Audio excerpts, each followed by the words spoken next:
अस्सलामुअलैकुम सामीन, यकुम सफ़रुल मुज़फ़्फ़र है, 30 अगस्त है। ख़बर का उन्वान है, इंसाफ मांगने गई खातून की पुलिस इंस्पेक्टर ने इज़्ज़त लूट ली।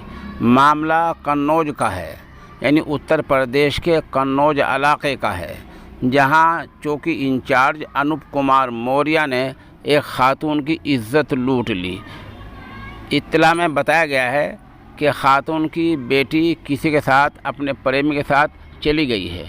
इस मामले में ये खातून फरियादी बनकर इंसाफ की उम्मीद रखकर इंस्पेक्टर के पास गई थी।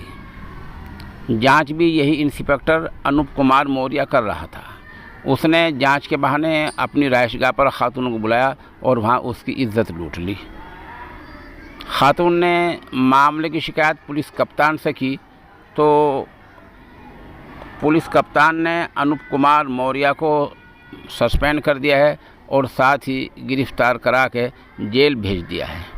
अब देखना यह है कि योगी जी इस पुलिस अफसर की रिहाइशगाह पर, मकान पर बिल्डोज़र कब तक चलवाते हैं और खाकी वर्दी पर जो दाग लगा है उसके सद्देबाब के लिए क्या इक़दामात करते हैं।